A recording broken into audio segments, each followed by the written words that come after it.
Assalamualaikum warahmatullahi wabarakatuh.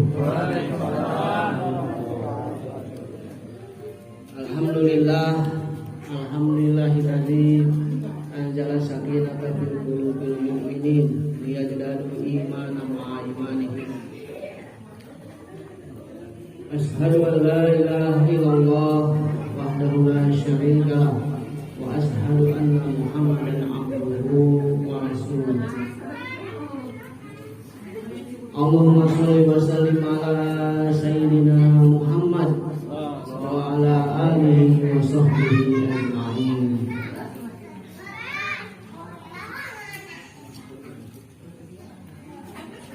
Allah Ta'ala fil Qur'anil Karim wa huwa asdaqul qailin. A'udzu billahi minasy syaithanir rajim. Bismillahirrahmanirrahim. Ya ayyuhalladzina amanu kutiba alaikumusiyam kama kutiba alal ladzina min qablikum la'allakum tattaqun. Alhamdulillah, kita dipertemukan oleh Allah di dalam acara halal bihalal yang digagas oleh kepengurusan terutama Bapak RT. Dalam hal ini mudah-mudahan apa yang kita lakukan ini mendapatkan ridho dan berkah dari Allah Subhanahu wa taala. Amin. Salawat teriring salam juga tetap terlimpah curahkan kepada uswah kita, teladan kita, Nabi Muhammad sallallahu alaihi wasallam, kepada para sahabatnya, para tabi'in, dan mudah-mudahan sampai kepada kita selaku umatnya yang tetap istiqomah, yang tetap konsisten di dalam menjalankan segala perintahnya dan meninggalkan segala larangannya. Dalam kesempatan yang berbahagia ini, insya Allah saya diberikan waktu untuk kultum, ya. Kalau boleh tahu arti kultum itu apa tuh, Pak? Ustaz? 7 jam. Kuliah.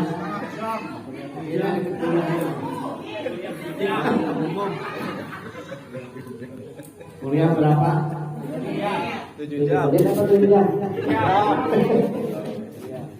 Menit pulang. Belum kan 7 jam. Ya, baiklah. Yang akan kita bahas kesempatan ini karena momennya adalah halal bihalal. Insya Allah kita sedikit mengupas tentang halal bihalal. Sering kita dengar kalimat halal dan haram, gitu kan? Ada yang disebut halal, ada yang disebut haram. Jadi kalau ada istilah halal bihalal, berarti ada juga istilah haram bil haram. Haram itu artinya dilarang, ya, tidak boleh.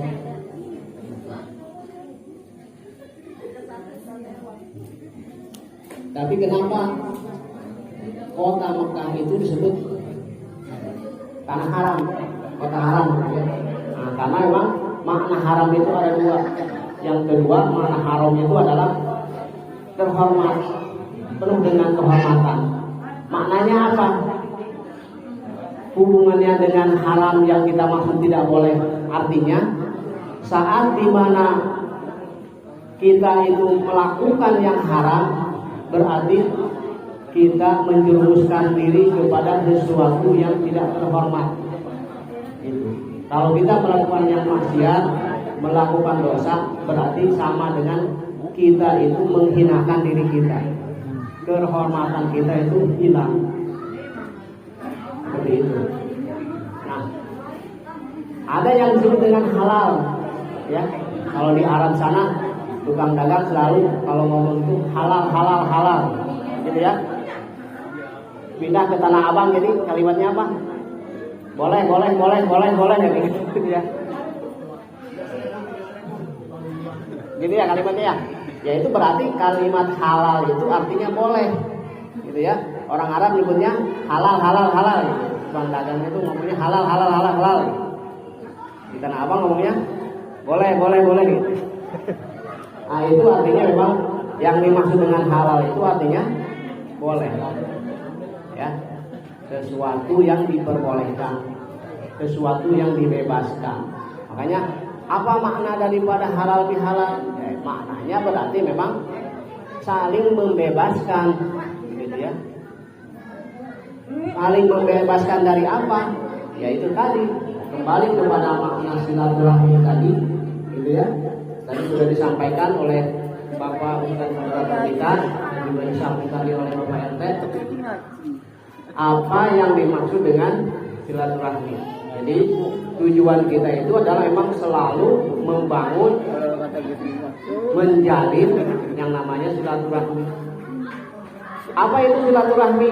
Silaturahmi itu terdiri dari dua kata, kalimat silat sama rahmi. Silat, son, lam, ta, artinya menghubungkan atau menjalin atau membangun. Gitu ya, itu silat. Makanya di dalam ibadah yang 5 waktu, ya, ibadah yang 5 waktu itu namanya apa, Pak? Sholat, ya. Nah, itu satu rukun, gitu ya, dengan kalimat silat. Hurufnya sama, son, lam, ta. Jadi boleh dikatakan yang namanya silaturahmi itu adalah memang tadi apa? Membangun silaturahmi. Membangun rahmi itu apa? Kasih sayang. Jadi ya, membangun kasih sayang. Kalau sholat apa artinya? Yaitu sholat membangun, ya, membangun kedekatan dengan Allah. Makanya kalau orang yang paham dengan sholat itu, semakin dia sholat, semakin dia memahami makna dari sholat itu, maka akan terbangun kedekatan orang itu dengan Allah. Bisa dibayangkan kan begitu.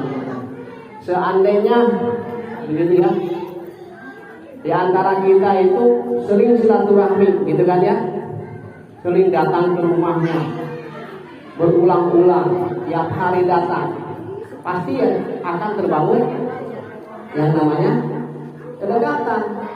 Ya, kan aneh itu umpamanya, kalau umpamanya Pak Wahyudi umpamanya silaturahmi tiap hari ke rumah Pak RT, tapi nggak tahu ya Pak RT itu mana orangnya, rumahnya di mana, begitu ya, keluarganya berapa, istrinya berapa, kayak istrinya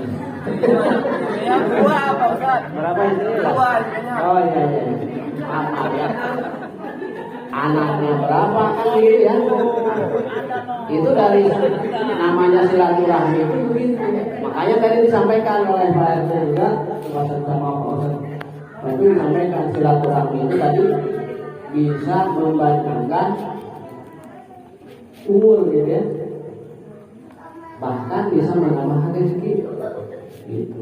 Yang dimaksud umur di situ umur apa? Karena umur kita mah sudah ditentukan oleh Allah di Lauhul Mahfuz 500 tahun sebelum penciptaan langit dan bumi. Umur kita ini berapa tahun? 20 tahun, 30 tahun, 40 tahun, 50 tahun, 60 tahun sudah ditentukan. Bukan dengan silaturahmi itu umurnya tadi jatah umurnya itu 60 tahun jadi 63. Bukan. Yang dimaksud umur di situ adalah umur persaudaraannya. Begitu ya? Usia persahabatannya, usia kasih sayangnya, begitu. Usia ukhuwahnya, gitu kan ya? Akan terbangun terus, akan terjalin terus, akan terjaga terus, begitu. Sebaliknya, semakin kita jarang silaturahmi, semakin kita jarang bertemu, maka itu tadi usia persaudaraan itu akan semakin berkurang, semakin habis. Begitu. Makanya suka timbul-timbulnya yang namanya prasangka, ya, suudon dan lain sebagainya itu karena masalah kurangnya silaturahmi, begitu ya. Makanya kalau di antara kita itu ada segala macam permasalahan yang harus bertemu, ya segala bertemu, begitu ya, segala bertemu supaya masalah itu cepat selesai. Itu makna daripada halal bil halal. Jadi namanya halal bil halal itu saling membebaskan. Nah, di antara kita ini ada dosa-dosa tadi ya, ada dosa yang tidak disengaja. Tadi ya disampaikan ada dosa dari segi perbuatan, tingkah laku, bahkan mungkin dari sikap, ya, dari cara jalan dan segala macam. Namanya dengan tetangga kan begitu ya. Pasti banyak yang namanya prasangka, ya. Jalan lewat ke depan rumahnya, biasa permisi, nggak permisi. Jadi masalah nggak? Musola. Jalan ke musola umpamanya. Ya seperti itu ya kan? Keadaannya namanya dengan tetangga itu. Betul. Nah, itu yang namanya kalau disebut di dalam pembagian dosa, memang dosa itu ternyata terbagi dua ya. Ada dosa kepada Allah, ada dosa kepada manusia. Kalau dosa kepada Allah itu taubatnya kepada Allah, istighfar, ya, taubatan nasuha, begitu. Sedangkan yang kedua dosa kepada manusia itu tidak cukup dengan istighfar kepada Allah, gitu ya. Dosa kepada manusia itu tidak akan Allah ampuni sebelum kita meminta maaf kepada orang tersebut. Begitu ya? Begitu nggak Bu? Ya. Nah, ini dalam keadaan momen halal bihalal ini coba ya, saya semangat semua ya. Insya Allah. Saya ingin bertanya kepada semuanya ya, karena nanti yang namanya halal bihalal itu saling memaafkan itu bukan hanya sekedar tangan ketemu dengan tangan salam-salaman, tapi memang harus dengan hati gitu ya. Jadi percuma saja nanti kalau pokoknya salaman ketawa, tapi di dalam hati masih menyimpan dendam, masih menyimpan kebencian, karena mungkin utangnya belum dibayar gitu ya, atau apalah gitu ya, ada urusan dunia yang belum selesai. Kalau memang saling memaafkan ya saling memaafkan, insya Allah, gitu ya. Tidak ada lagi dendam, tidak ada lagi dengki, tidak ada lagi kebencian, tidak ada lagi prasangka dan segala macam. Murni gitu ya, semuanya kita bebaskan. Gimana semua ibu-ibu dan bapak-bapak semua siap saling membebaskan? Ya. Alhamdulillah. Sekali lagi saya tanya ya, gimana semua siap untuk saling membebaskan? Ya. Ya. Tapi utang nggak jadi lunas gitu ya. Ya, dengan saling memaafkan. Kalau urusan utang piutang ya diurus aja, ya. Dengan cara yang baik tentunya, ya kan? Dengan cara yang baik, jangan bikin status ya. Utang piutang mah diomongin aja ke orangnya, diterapin secara paling baik, insya Allah, ya, insya Allah. Apalagi kita yang namanya bersaudara itu memang kita harus terus menjaga persaudaraan itu. Jangan sampai gara-gara materi, gara-gara apalah gitu menjadi renggang, menjadi bermusuhan. Jangan sampai ya. Nah, tadi saya dikumpulkan, saya bacakan sebuah hadis, dan itu saya juga sudah saya share di grup bapak-bapak. Nanti kalau yang sempat dibaca silahkan dibaca aja. Ini saya bacakan. Ini hadis berhubungan dengan cerita ahli ibadah yang mau masuk surga, gitu ya. Ini sudah divonis masuk surga oleh Allah, gitu ya.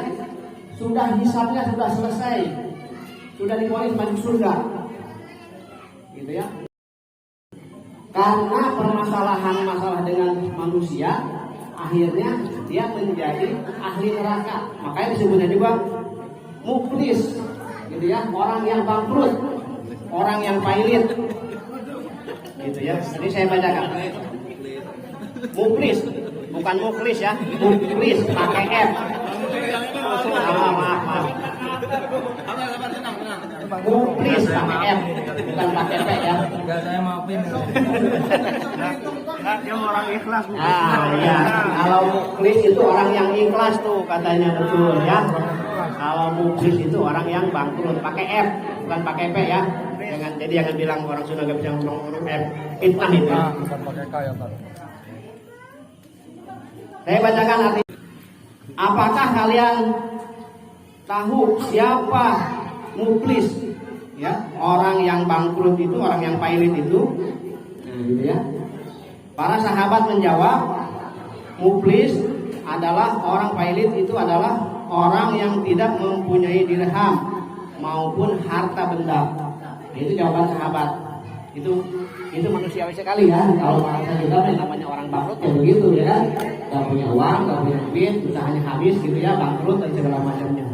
Nah, tapi di sini Allah menyebut, Rasul menyebutkan yang namanya muflis itu adalah, kata Nabi ini disimak ya. Kata Nabi itu, tetapi Nabi SAW berkata, muflis atau orang yang pailit dari umatku ialah orang yang datang pada hari kiamat membawa pahala sholat, puasa, zakat. Tuh pahalanya sudah banyak ya. Sholatnya rajin, puasanya rajin, zakatnya rajin, begitu. Datang pada hari kiamat membawa pahala sholat, puasa dan zakat. Namun ketika di dunia dia telah mencaci ya, dan salah menuduh orang lain. Makan harta, menumpahkan darah dan memukul orang lain tanpa hak. Maka orang itu akan diberi pahala dari kebaikan-kebaikannya. Jika telah habis kebaikan-kebaikannya, maka dosa-dosa mereka akan ditimpakan kepadanya. Kemudian dia akan dilemparkan ke dalam neraka. Ini ahli surga ya Bu, Pak. Ahli surga yang sudah divonis akan masuk surga.